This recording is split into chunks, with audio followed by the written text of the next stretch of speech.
Determined to add more values to the present administration, Governor Lucky Aiyedatiwa has inaugurated the newly appointed members of the State Executive Council, the Director General of the Performance and Project Implementation Monitoring Unit, and the Chairman and members of the State Law Commission. The ceremony took place at the People Conference Hall in Akure and was attended by senior government officials, lawmakers, traditional rulers, members of the bar and the bench, women's group, and well-wishers. Do solemnly swear that I will be faithful, so help me God.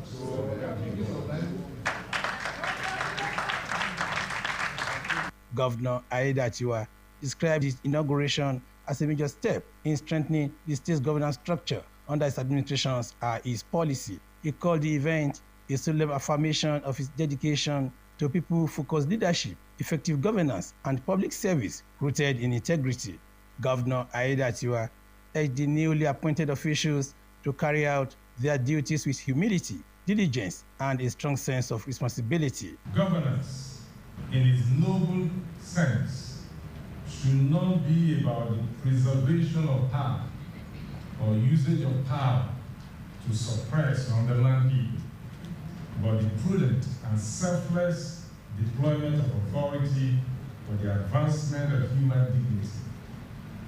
It is in that sacred context that today's exercise must be viewed as a conscious reaffirmation of our social contract with the good people of Ondo State. That is, to serve with honor, to lead with integrity, and to govern with empathy.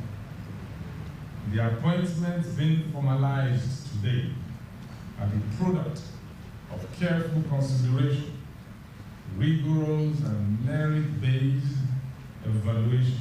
The governor, who emphasized that holding public office is a sacred responsibility, not an opportunity for personal gain, reaffirmed his administration's dedication to progressive values such as equity, efficiency, and empowerment. The applause that greets your appointment today must be matched by the applause that greets your performance tomorrow. To the glory of God, we have impacted the landscape of our dear state with focus on consolidating our developmental vision across strategic sectors through implementation of various policies and programs, including boosting agriculture and food security, enhancing education for empowerment and competitiveness, urban renewal through lasting infrastructure, economic growth, facilitating access to rural communities, and reinforcing security of lives and properties, just to mention a few. Speaking for the appointees, Special Advisor on Transport, Olugbenga Omole, pledged their loyalty and dedication to the state, promising to break new ground and deliver impactful initiatives that will drive the economic growth and prosperity of both the state and its residents. The agenda of this government, which is our ease, will spread through all the rules and programs of Ondo State. And in the years to come, your government will give reference points to people of Ondo State. In an interview, the Special Advisor on Communication and Strategy, Alan Showore, stated that the appointments are focused on creating a more meaningful and improved life for the general public. It is to strengthening governance, in our case, good governance, and to ensure that the agenda of the governor, which is Christian ease, is brought to fruition. There is an expectation that the new appointees will prove their worth and contribute significantly to the progress of the state.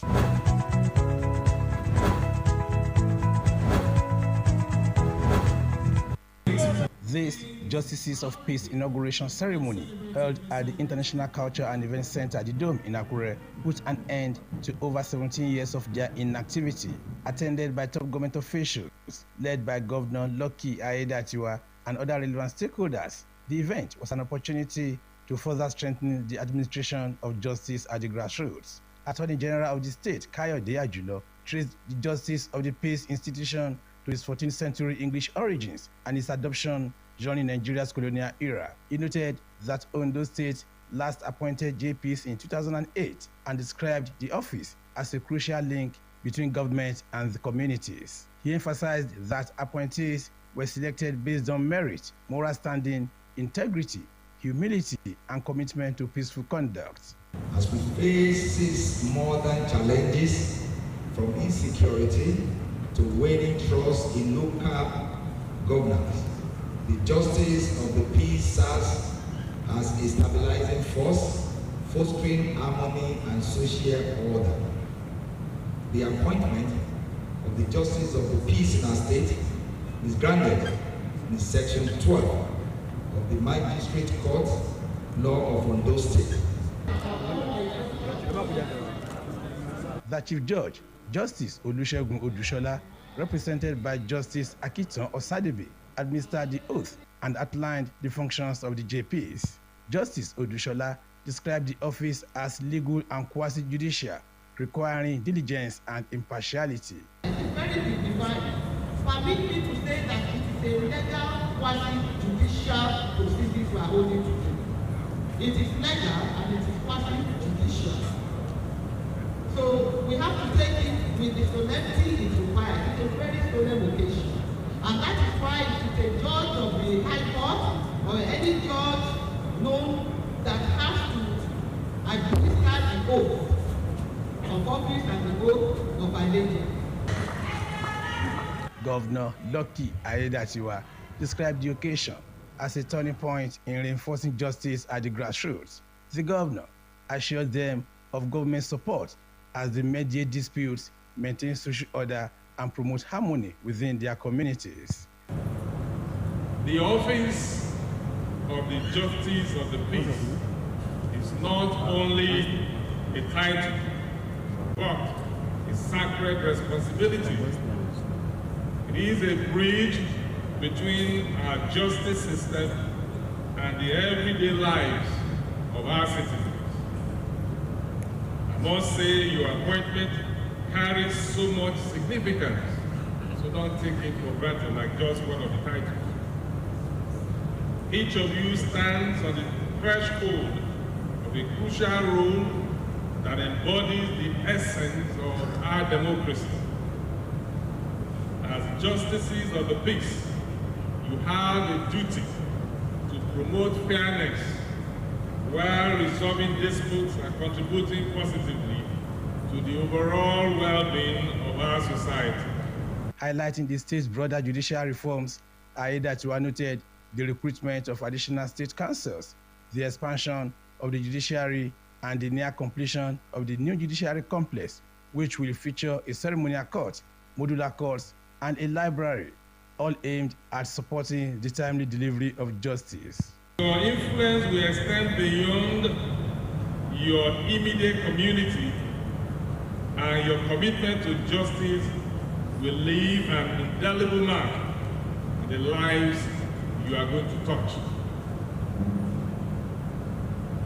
For us as an administration, we are committed to fostering a society where justice prevails and every citizen feels safe, valued, and heard. It is in this regard that we are strengthening the administration of justice system in our state through the appointment of more state councils and increasing the number of judges in the state judiciary. A total of 130 appointees were drawn from all walks of life, reflecting the diversity and inclusiveness of the state's renewed grassroots justice initiative. It's that only half of the anticipated financial inflows will be realized, creating a risk to the water sector performance, as well as jobs and economic benefits previously forecasted. The governor said that the budget revision was essential to remove overly optimistic projections and ensure a more equitable allocation of state resources. Despite these fiscal challenges, Governor Ayedatiwa highlighted the progress made over the past year thanks to careful and efficient management of the funds available. A total of 2,100 teachers were employed for primary and secondary school across the state to enhance learning outcomes. Government eased financial pressure on families by paying 633.9 million naira for West African Examination Council fees for 23,048 students, and we fully funded NAPTA registration for all eligible public school candidates.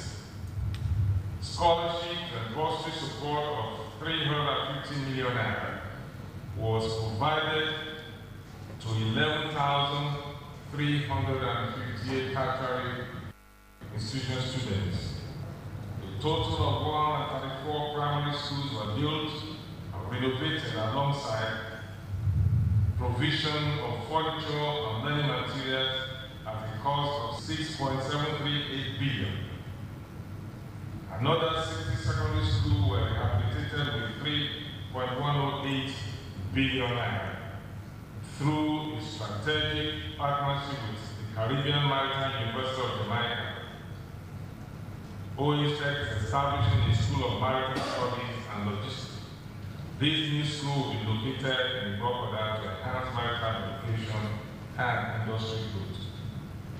Key road realization projects, including the Okiaro-Idore Road, Akumbai-Kare Road, and the 27.5-kilometer Oktuba-Govt Road, have recorded substantial advancement. The school shuttle scheme, suspended since 2020, was restored in 2025 to support student transportation across the state. While presenting the 2026 budget framework, Governor Aiyedatiwa explained that the proposal is largely based on the macroeconomic assumptions outlined in the National Governors Forum endorsed medium-term expedition framework and fiscal strategy paper. He outlined 8 key policy priorities for the 2026 fiscal year, which include food security, human capital development, infrastructure expansion, internally generated revenue reform, community development, social protection, economic diversification, and prudent fiscal management. The proposed budget features a recurrent to capital expenditure ratio of 42.78% to 57.22%, signaling a commitment to completing ongoing infrastructure projects and preventing abandoned works throughout the state. Resilient and inclusive community development is one of our policy calls for this year, and this will be pursued by strengthening grassroots governance and community-led development. We will improve access to basic services and build resilience against climate risks. We enhance security of lives and property through community policing and collaboration between our own homegrown security agents and settlement and conventional security bodies. Governor Aiyedatiwa commended the lawmakers for their contributions to governance and extended his appreciation to residents of the state, including security agencies, traditional rulers, religious leaders, youths, unions, professionals, development partners, NGOs, civil society organizations, and other stakeholders for their continued support for his administration. He called on the Assembly to give the 2026 appropriation bill that same thorough consideration as past budgets, emphasizing his administration's dedication to diligent and timely execution for the welfare of the people.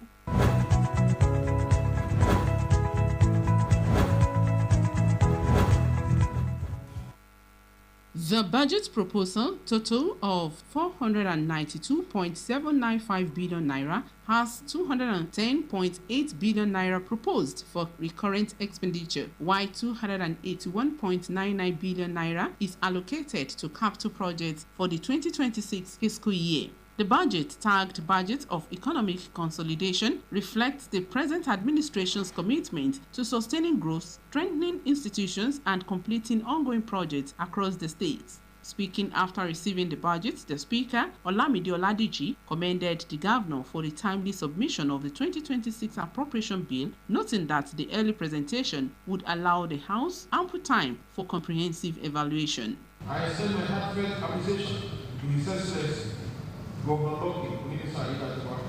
For presenting this 2026 budget proposal in a timely manner and allow this honorable House to conduct a thorough scrutiny of the financial document.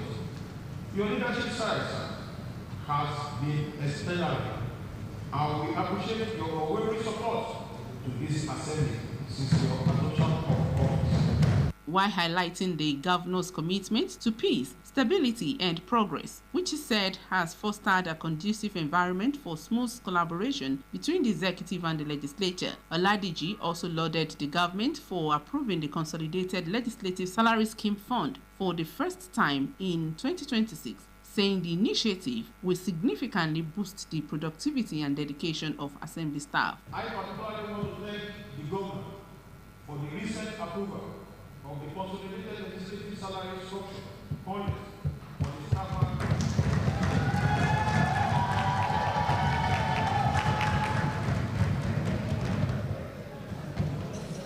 This gesture demonstrates your commitment to the welfare of the progress and the political class. We are grateful. Other lawmakers who spoke praised the governor's leadership style, describing it as exemplary, and acknowledged the administration's consistent support for the legislature. They reiterated the readiness of the assembly to work closely with the governor and his team towards advancing the development of Ondo State. We are pushing the end of the year. Thank God Almighty, life of our leader, the governor of Ondo State, Dr. Our leader, your leader, the leader of all of us in Ondo State. I thank you for what you are doing, the development, the infrastructural strides you have headed in Ondo State. And I used to say that at the end of your first 4 years, Ondo State will be known as a bastion of infrastructural strides in the whole of the country. Thank you, Your Excellency. After a voice vote, the House then committed the budget to the Committee on Finance and Appropriation for further legislative action. Those who give us say aye. Those who say nay. I have it.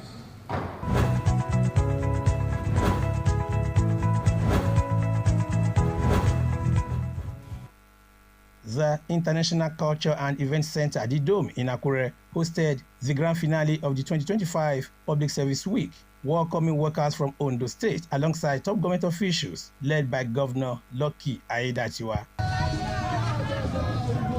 The event, themed Rejuvenating Public Service for Effective Service Delivery, featured a special lecture. In his welcome address, Head of Service Bayo Philip described the occasion as a chance to celebrate the dedication, resilience, and professionalism that characterize Ondo State's public service. In a fast-changing world, governance is evolving. Citizens' expectations are higher than ever, while technology continues to redefine how institutions operate. To remain effective, therefore, the public service must move from routine to result. We must move from process to performance and from excuses to excellence. In separate goodwill messages, Chairman of the Civil Service Commission, Joseph Kudenyibu, and Chairman of the Local Government Service Commission, Femi Idris, described Ondo State workers as a true reflection of the government. The civil service is the engine of government, which means that the operators of the civil service must be trained, they must be properly trained. Workers in Ondo State, you are the mirror of Ondo State government. You are the first contact to any outside world. Former Ekiti State Head of Service and guest lecturer, Dr. Olugbenga Fashiluka, stressed the need to rejuvenate Nigeria's public service through a robust policy and legal framework that can tackle poverty, corruption, insecurity, and politicization of appointments. Fashiluka said the country's economy and social challenges have weakened governance and hindered public institutions. The federal government has increased the retirement age of teachers from the provisions of the regulation to 40 years. The regulation has not been amended. So, an attempt by the service of democracy or its leadership to draw the attention of government to that is what might be referred to as power of opposition, and which we must be properly understood. He urged stakeholders to continuously reinvent the public service for relevance. Governor Aiyedatiwa congratulated Ondo State workforce and reaffirmed his administration's commitment to their welfare. It is common knowledge that the strength of government lies in the competence and dedication of its workforce. The public service remains the technical and professional hub of governance. Every successful policy, developmental strides, and positive change that citizens feel begins with the diligence of public servants. The public service represents both the administrative and professional officers, as well as other categories of supporting staff who provide institutional knowledge and carry out day-to-day functions. He also noted efforts to strengthen public institutions and enhance service delivery by recruiting new personnel into key sectors of the state's workforce. We are fully committed to motivating our workforce. Therefore, we will continue to prioritize the welfare of workers, ensuring that public servants are empowered to perform optimally. The modest achievements we have recorded in education, healthcare, infrastructure, and agriculture under our ease policy thrust are products of your unwavering commitment and cooperation. For this, I say a big thank you to all of you. Outstanding individuals were honored with awards of excellence in recognition of their contributions to the growth and development of the state.